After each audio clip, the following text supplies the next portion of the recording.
हाँ, बकवास पर आपको खुश आमदीद। जाने जहाँ ड्रामे की अगली किस्त में आप देखेंगे कि किश्वर बेगम जीनत को तैयार होने का कहती है कि मैं तबरेज़ का रिश्ता लेकर जा रही हूँ और तुम मेरे साथ चलोगी।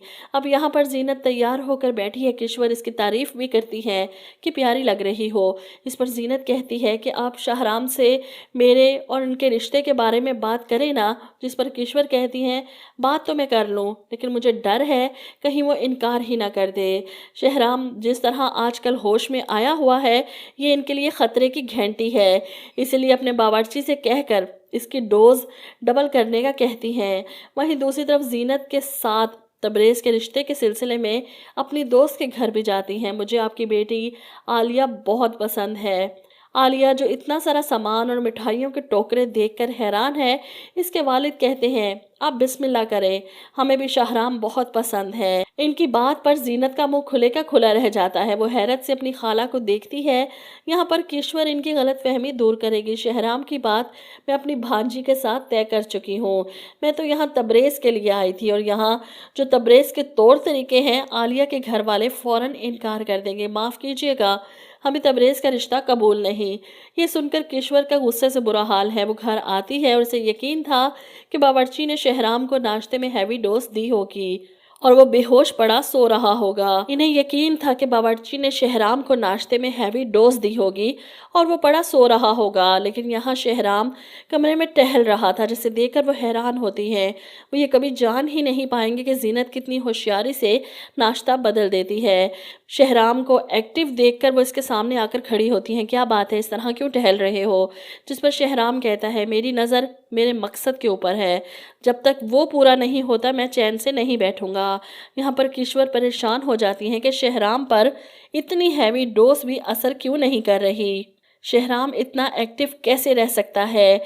इधर तबरेज़ ने फैक्ट्री में तबाही मचाई हुई है। नोटिस आता है इसे बिल ना अदा करने पर फैक्ट्री सील करने का। ऊपर से वर्कर्स की तनख्वाहें फिर रोक दी गई। ऐसे में वो गुस्से में पेपर्स फाड़ कर अपने वर्कर्स के मुंह पर दे मारता है, कुछ नहीं मिलेगा तुम लोगों को, काम करना है तो करो वरना चलते बनो, नहीं होती बंद फैक्ट्री, करता हूँ कुछ पैसे, मुंह पर मारूंगा सबके, सीधे हो जाएंगे सब। ऐसे में फैक्ट्री का सीनियर शहराम साहब के पास आ जाता है इनसे बात करने।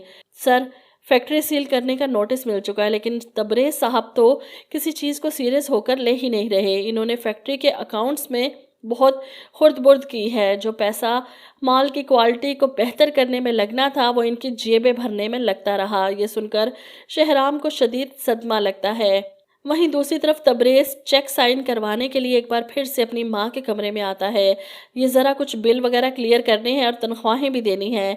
शहराम से चेक साइन करवा कर दें मुझे। ये सुनकर तो किश्वर बेगम फट पड़ती हैं, इस पर चिल्लाती हैं फैक्ट्री बंद होने की नौबत आ गई, शहराम तक ये खबर पहुंच चुकी है। मुबारक हो तुम्हें, हर चीज़ छीनी गई है तुमसे, जायदाद भी तुम्हारे नाम नहीं, स्कूल में भी तुम्हारा कोई नाम नहीं होगा क्योंकि वो शहराम बनवा रहा है और बहुत जल्द फैक्ट्री से भी निकाले जाओगे।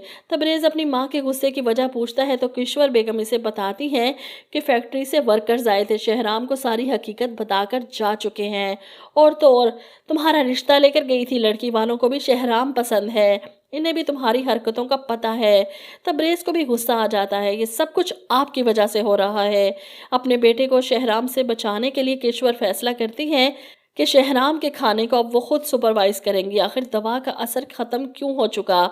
ऐसे में ये खाना वो खुद शहराम के कमरे में पहुंचाती हैं, लेकिन इस बार जीनत इस खाने को वेस्ट नहीं कर पाई तो चुपके से कमरे में आती है, इस खाने को ज़ाया करने की कोशिश करती है।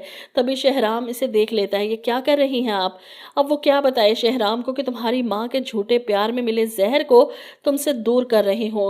वैसे इसे अब शहराम को समझाना चाहिए कि अपने कमरे से निकल कर बाहर भी आएं, खाना सबके साथ मिलकर खाया करें।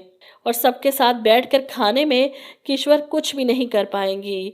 इधर आप देखेंगे कि अब्दुल भी दिन ब दिन शहराम के करीब होता जा रहा है।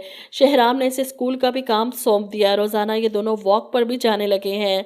इधर आप देखेंगे कि महानूर जो फिर से स्कूल का विजिट करके आती है जहाँ पर काम ज़ोरों शोर से चल रहा है, वो खुश तो बहुत हुई, लेकिन फिर याद आती है किश्वर बेगम की वो बातें। वो जानती है कि स्कूल कंप्लीट होने के बाद शहराम इसे मजबूर करेंगे स्कूल में पढ़ाने के लिए। पहले ही इसकी वजह से बाप की दुकान पर लोगों ने आना छोड़ दिया है, घर में खाने को कुछ नहीं। وہ اپنے گھر والوں کو مزید اس پریشانی میں نہیں رکھنا چاہتی۔ اپنے باپ سے کہتی ہے میں نے یہاں سے جانے کا فیصلہ کر لیا ہے۔ اس کا باپ اسے دیکھ کر حیران، کیا مطلب فیصلہ کر لیا؟ کہاں جانا ہے؟ کوئی رستہ چھوڑا ہے تم نے ہمارے لیے؟ ہم تو نہ آگے کے رہے نہ پیچھے کے۔